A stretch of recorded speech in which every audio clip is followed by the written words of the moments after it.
Saudações, gente bonita, Mestre Leider aqui falando em Goiás, 14 horas e 30 minutos de um dia bonito. O lindo céu azul de Goiás, com nuvens. Sem nuvens é só estranho. E um indicador ruim. Bom, vamos falar um pouco sobre geopolítica. Hoje, 4 de agosto, é o aniversário da Revolução Islâmica, Revolução Iraniana. Ela está fazendo 45 anos. É talvez um dos motivos pelos quais o Irã tem adiado a resposta devida aos usurpadores do território palestino, né? Nada como um presente de aniversário para comemorar 45 anos. Esses 45 anos de Revolução Islâmica, cara, o Shah Reza Pahlavi foi um dos governantes mais desprezíveis da história do século XX. O sujeito era realmente abominável, sabe? Um sujeito que, vou falar para vocês, nossa, que ser! E deve ter sido por isso que ele foi escolhido pelos Estados Unidos e pelo Reino Unido, né? Quando você vê os americanos, os britânicos, gritando por democracia, você percebe o tamanho da hipocrisia deles. O tamanho da hipocrisia. Os financiadores de golpes, de ditaduras, né, de seres abjetos, como foi Reza Pahlavi, falando de democracia. É brincadeira, né? É brincadeira. Me espanta, de verdade. Que a direita se empenhe nessa narrativa, né? Oh, ditadura e não sei o que. Maduro não é democrático e tal. Não me espanta, porque a hipocrisia é o jogo da direita. É o que eles têm que ser, porque eles não podem dizer a verdade. Nós queremos ferrar com os pobres, roubar tudo deles e também da classe média e passar tudo para a mão dos ricos. Eles não podem falar isso. Então eles essencialmente mentem. Não espere da direita outra coisa que não isso. É a natureza deles. Agora, que setores supostamente de esquerda ataquem o Maduro, ataquem a Venezuela, aí sim. Mas eu acho que foi uma oportunidade, né? Que eles souberam aproveitar bem para mostrar o que eles são. Repare que você não vê nenhum identitarista defendendo Maduro ou a Venezuela. Não tem movimento negro pela Venezuela, não tem LGBTQIA+, sei lá o que, pela Venezuela. Eles estão, como esperado, todos do lado da direita. Todos. Porque quem vê falando em Maduro, sei lá o quê, parece que não sabe quem que é a criatura, que é o candidato dos Estados Unidos, a direita golpista, né? É um extremista de direita, golpista de 4 costados, que fazem Milei e Bolsonaro parecerem razoáveis. Esse é o sujeito. E parece que esse pessoal... Os liberais não são de esquerda, né? Parece que os liberais ignoram isso. Como se eles não soubessem. Certo? Eles imaginam que derrubando o Maduro, um anjo vai descer do céu e vai assumir o governo venezuelano. É isso. Ok. Né? São hipócritas. E da batata moral, evidentemente, eles não esperavam nada. De onde menos se espera, de onde não se vê nada mesmo. Então, batata moral, vida que segue. A inimiga número 1 dos direitos dos trabalhadores e das trabalhadoras está sendo ela. Agora, certos Is, certos Cs e certos Ls decepcionam. Cara, eu acho muito interessante essa vibe aqui. Isso aqui é mamona, né? Mamona roxa. Ela começa a produzir bem cedo e é uma árvore muito interessante para recompor solo. muito bom. Lá não tem muitos locais com solo ruim.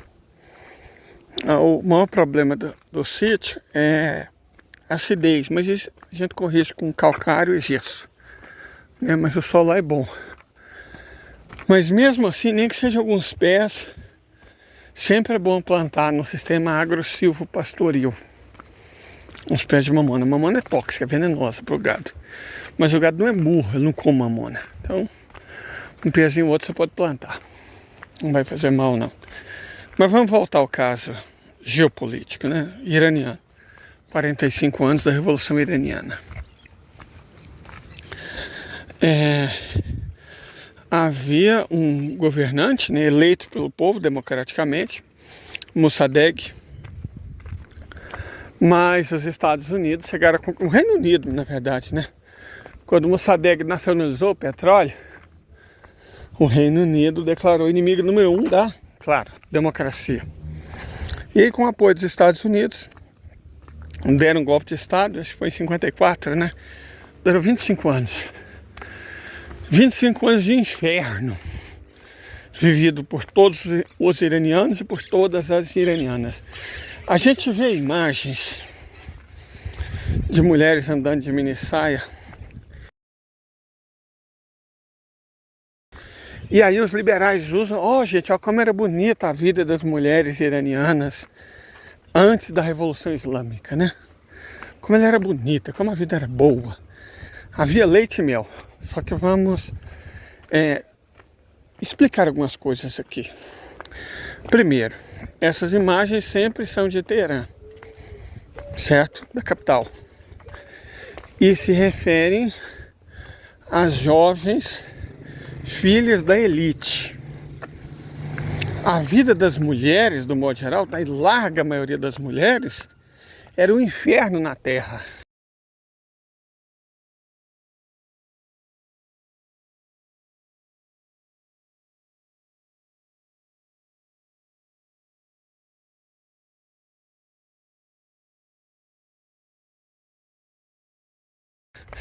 Porque o Irã era um país muito pobre e a polícia secreta do Shah, Reza Pahlavi, extremamente violenta e praticava o estupro, a violência gratuita e o feminicídio sem pensar duas vezes, certo? E isso eles não mostram.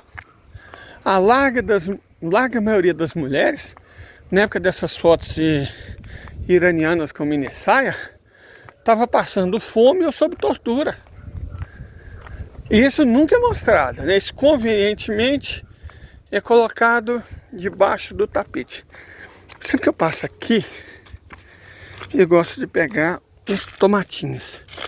Esse tomate nativo de Goiás, tomate tapera, ele é gostosinho, ele é bom. Aqui, ó. É um bom tomate. E ele cresce muito bem no meio do milho. Então esse eu quero plantar na nossa milpa. Já tem várias outras variedades de tomatinho cereja, que chamam, né? Mas o que eu quero levar mais é desse aqui, o nativo. Porque, né, eu sei que se adapta bem em basicamente qualquer condição. Veja a situação que ele está crescendo, tadinho. Na seca de dar dó. E ele produtivo, eficiente, dá um molhinho delicioso. O cereja mesmo, ele é adocicado. Esse aqui é ácido. Mas ele dá Peraí, ai. Vou pegar esse pequenininho, né? Não vou pegar o grande, não. Deixa eu dizer uma coisa para vocês sobre mamão. Existe o hábito de riscar o mamão para tirar o leite. Não façam isso. Fazendo isso, vocês vão estar diminuindo muito o sabor e a doçura do mamão. Deixe ele amadurecer naturalmente. Quando ele já tiver dessa cor, recolham e deixe ele terminar de amadurecer. Ele vai ficar docinho. Certo? Não risca ele não. Vai tirar o sabor dele, né? E a gente não gosta que tire o sabor das coisas. Um bom mamão com gosto de mamão, docinho, saboroso, cheiroso. Bom, voltando. A tal liberdade de imprensa é muito fácil falar, o Irã não tem liberdade de imprensa. Não, não tinha mesmo, não. Quando era a ditadura do Shah Reza Pahlavi. Ai de quem reclamasse. Então é muito fácil você falar, nossa, a imprensa é controlada no Irã. Claro que é. Porque senão o governo iraniano já tinha sido deposto. A imprensa, em qualquer lugar do mundo, ela é inimiga do povo. Ela é inimiga dos trabalhadores, inimiga das trabalhadoras. A imprensa serve os interesses dos Estados Unidos. Serve os interesses de Israel. Serve os interesses dos europeus. Das grandes empresas, das multinacionais. É para isso que serve a imprensa. Para divulgar a opinião e os interesses dessa gente. Só para isso. Então, foi maior liberdade de imprensa. Como se ela existisse, né? Você, por exemplo, você não gosta de alguma coisa. Aí o Brasil supostamente é livre. Se você tiver sua própria emissora de televisão. Ou pelo menos a sua emissora de rádio. Porque vai pegar a sua demanda e tentar fazer ela aparecer na Globo, pra você ver. Pra você ver o que é liberdade de imprensa ocidental, burguesa. Escreveu coisa que eles não querem, irmão, você já era. Correto? E aí quando você fala, o Irã não tem liberdade de imprensa, é como se existisse, né? Liberdade de imprensa, como se tivesse existido liberdade de imprensa sob o governo da ditadura Pahlavi, que os anglo-saxões impuseram ao país. Então, acho que a primeira coisa que a gente tem que fazer é estabelecer a verdade histórica, né? Estabelecida a verdade histórica, o Irã é uma ditadura terrível e sanguinária, aí sim, nós podemos ter a dimensão da libertação para a maioria do povo, que é o que interessa, que foi a Revolução Islâmica. Certo? Que foi a Revolução Islâmica. Acabou o entreguismo, o petróleo foi renacionalizado. Só para vocês terem uma ideia do que era o Irã. Pera aí, deixa eu ver se eu consigo apanhar esse aqui. Só para vocês terem uma ideia do que era o Irã antes da Revolução. O país não tinha, em 1979, véspera da Revolução, o país não tinha sequer fábrica de pólvora. Não estou dizendo fábrica de munição excepcional, como a que nós temos, e a Marinha do Brasil, patriota, quer entregar para iniciativa privada, estrangeiros, né? Não, não.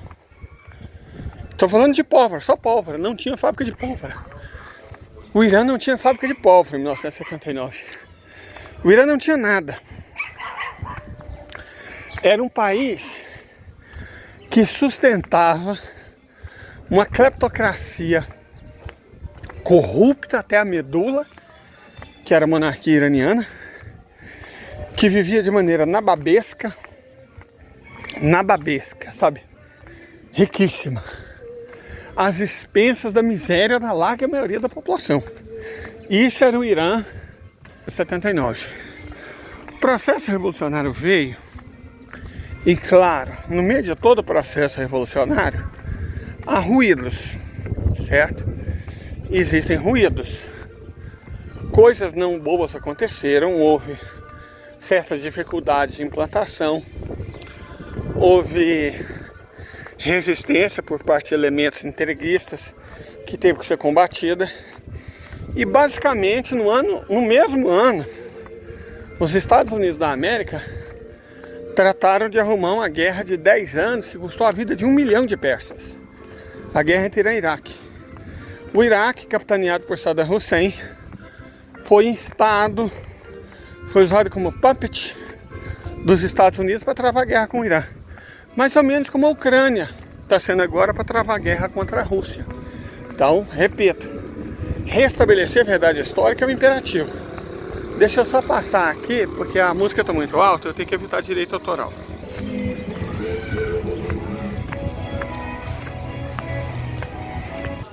Não sei se deu para vocês ouvirem, isso é uma toada. Que música caipira é um termo genérico, né?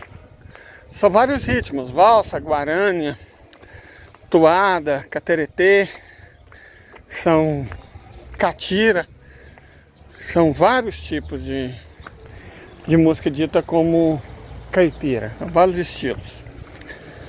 Esse é um deles. Mas deixa eu fazer os nossos reclames e já volto com o Irã.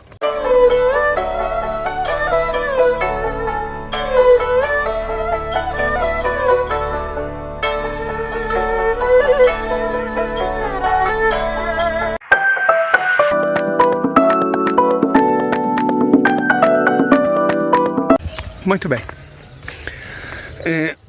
Hoje, o mesmo Irã que no dia 3 de agosto de 1979, na véspera da Revolução, sequer tinha uma fábrica de pólvora, o país forma 230 mil engenheiros por ano, 10 vezes mais que o Brasil, mesmo contando com apenas 2/5 da população brasileira.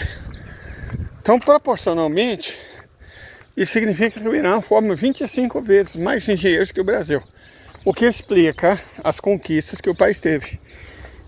Ele faz suas próprias turbinas de avião a jato, ele tem mísseis hipersônicos, é um país, em termos de inteligência artificial, muito mais avançado do que nós, em termos de computação, muito à frente do nosso, independente em quase tudo, certo? Independente em quase tudo. O país é uma pérola da soberania no Oriente Médio e no mundo. Por quê? Porque por muito tempo o Irã só pôde contar com eles mesmos e com a Coreia do Norte, certo? Quando acaba a União Soviética, a Rússia foi se aproximando lentamente. O processo de aproximação entre dois inimigos históricos e antigos foi lento. E é interessante notar que os iranianos são, de certa forma, tios-avós dos russos. Tanto o persa, farsi, né, quanto o russo são línguas indo-europeias do grupo Kenten. Quem são os russos, essencialmente? É claro que você tem um componente urálico forte, certo? Você tem um componente urálico forte, você tem um componente altaico e um componente caucasiano que não pode ser desprezado. Mas essencialmente os russos são descendentes dos sármatas, que por sua vez descendem dos cimérios. É de cimérios que vem Crimeia. E os cimérios são o quê? Persas ocidentais. Cimérios originalmente eram um grupo persa. A língua deles, por volta do 8º século antes da Era Comum, não era indistinguível da língua dos persas, falavam o mesmo idioma. Aí a distância geográfica, né, grande, acabou transformando o persa antigo em persa médio e em persa moderno. Transformando o persa antigo em persa ocidental antigo, que se transformou em cimério, que se transformou em sármata e se transformou no russo. Um contato muito grande, eu estava esquecendo também, com as línguas bálticas. O russo, o eslavo, é o segundo grupo mais próximo do antigo indo-europeu. O mais próximo é exatamente o báltico, certo? Do qual sobraram poucos povos. Mas vejam, os livônios foram extintos, né? Os prussianos originais foram extintos, sobraram os letões e os lituanos. Mas outro povo que foi extinto, báltico, foram os bálticos do leste, que exatamente viviam na região onde hoje é Moscou, Velik, Novgorod, Ivanovo. Então é essa região que é o berço da Rússia. Era habitada originalmente por povos eslavos. Então esses bálticos, não eslavos, bálticos, esses bálticos se juntaram aos povos de origem sármata, portanto persa, que vieram da região da Ucrânia, e formaram os eslavos, os eslavônios, que deram origem, entre outros povos, aos russos. É assim que é a coisa toda. Então, essencialmente, a língua russa é uma mistura muito antiga da língua indo-europeia, original no proto-indo-europeu, com vernáculos mais modernos, persas e bálticos. Geneticamente também eles são muito próximos. Então vejam bem, os russos são muito mais parentes dos iranianos do que, por exemplo, dos latinos ou dos germânicos. Eles têm uma filiação genética, linguística, cultural. Quando eu falo que os russos são os asiáticos mais oeste do mundo, é sobre isso que eu estou dizendo. Sabe, eu já estive em Moscou. Qualquer um que já esteve na Rússia sente a vibe. Se sente, antes de ir na Rússia, passa pela Turquia. Se não rolar passar pelo Cáucaso, pela Ásia Central, passa pela Turquia. E aí você vai sentir essa certa asiaticidade dos russos. Não é uma ofensa.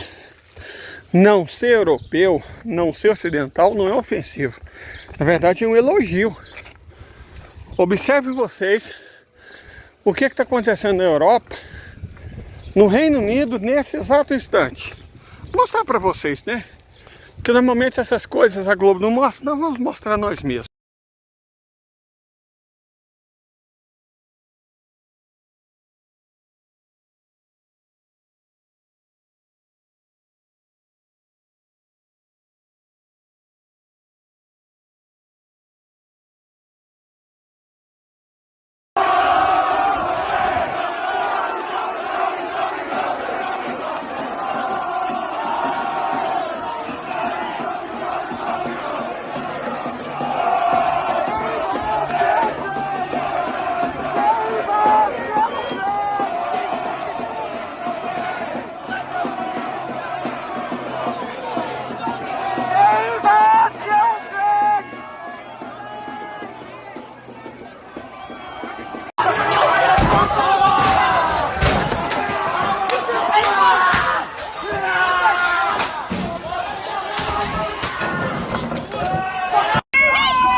Ok. Os iranianos fizeram a Revolução Islâmica. Ela começou meio tensa, porque o Ayatollah Ruhollah Khomeini não tinha muitas opções. Porque ou é fervor revolucionário, ou é contra a revolução em curso. Como nós dissemos, através do Iraque, o Ocidente travou uma guerra de 10 anos contra o Irã, que custou a vida de 1 milhão de pessoas. Depois eles acabaram se descartando, né? O Saddam Hussein. Como vão descartar os Zelensky, vão descartar o Netanyahu também. Eles usam verdadeiros monstros e quando eles não servem mais, são descartados. É o que acontece. Vai acontecer em breve, muito em breve, com esses dois que nós falamos. Zelensky e Netanyahu. Que é assim que o Ocidente age, é assim que os Estados Unidos trabalham. Enfim, o Irã venceu essa fase e depois do óbito de Ruhollah Khomeini, né? O Ayatollah Supremo, foi eleito o novo Ayatollah Supremo, Ali Khamenei. Ali Khamenei é um sujeito igualmente preparado, mas um pouco mais moderado e conseguiu manter os preceitos da Revolução Islâmica, conseguiu manter o Irã longe do guarda-chuva do Ocidente, né? Impediu que os Estados Unidos, como é que eles chamam? Levassem democracia, né? Ao Irã, então manteve a liberdade do povo iraniano. E ato contínuo, o país se desenvolveu. A ponto de ter hoje armas, por exemplo, que os próprios Estados Unidos não têm. Por mais que eles façam videozinhos, por mais que eles façam materinhas na imprensa, dizendo, nós vamos ter mísseis hipersônicos em 2025, ou a data que seja que eles inventam. O fato é que eles não têm. E o fato é que o Irã tem, o Irã não possui. Então ainda tem armas que os Estados Unidos não possuem. E o que deixa a defesa do Estado ilegítimo muito difícil. Verdade seja dita, e Israel sabe disso, não há como os Estados Unidos defenderem o Estado de Israel. Aí eles dizem, mas Israel tem bomba atômica. Ok, vamos supor que eles tivessem condição de levar ela até o Irã. Não tem. Tentaram usando o F-35, os russos derrubaram. Então, eles não têm. Mas vamos supor que eles tivessem. Repetindo, eles não têm. O Irã acabou de anunciar que tem. Tá bom? O Irã acabou de anunciar que possui armas nucleares. E para terminar de lascar, ontem, véspera do aniversário da Revolução, os Estados Unidos transportaram uma carga muito grande dentro de aviões Ilyushin 86-400. E os russos instados, é claro, né? Então, o que tinha lá? Nós vendemos alguns mísseis Iskander para o Irã. Normalmente, quando você compra um míssil, vamos supor que você é amigo o suficiente da Rússia, confiar te vender um Iskander. A entrega leva 2, 3 anos. Os russos entregaram no dia seguinte. Então, foi para estabelecer a amizade que existe entre a Rússia e o Irã. Para deixar claro, o que vai acontecer se o Estado ilegítimo der um passo maior que a perna. Se os Estados Unidos, se a Inglaterra derem um passo maior que a perna. Inglaterra é essa coisa patética que vocês viram na imagem anterior. País socialmente que está desmoronando. Já desmoronou, né? Quando chega o ponto de, na Irlanda do Norte, que faz parte do Reino Unido, católicos e protestantes se unirem para bater imigrante, é que o país já era, já acabou. Os identitaristas conseguiram aquilo que sempre quiseram, né? Pelo qual eles são pagos. Separar a classe trabalhadora e colocar uma parte para brigar com a outra, enquanto a classe dominante está de boa. Se o lema de nós da esquerda é paz entre nós, guerra aos senhores, o lema dos liberais, identitaristas, wokeístas incluídos, é guerra entre nós para paz entre os senhores. E eles conseguiram isso. Estão lá migrantes, filhos de imigrantes, netos de imigrantes, brigando com brancos pobres. Enquanto os ricos estão de boa. É isso que os identitaristas, wokeístas querem. É para isso que eles são pagos. Conseguiram. Parabéns. De toda forma, o Reino Unido acabou. A Europa está para acabar também. E os Estados Unidos estão muito próximo desse buraco. Aí veja, o objetivo de guardar o provável ataque para hoje, mas pode ser amanhã, pode ser depois, não tem motivo para ter pressa.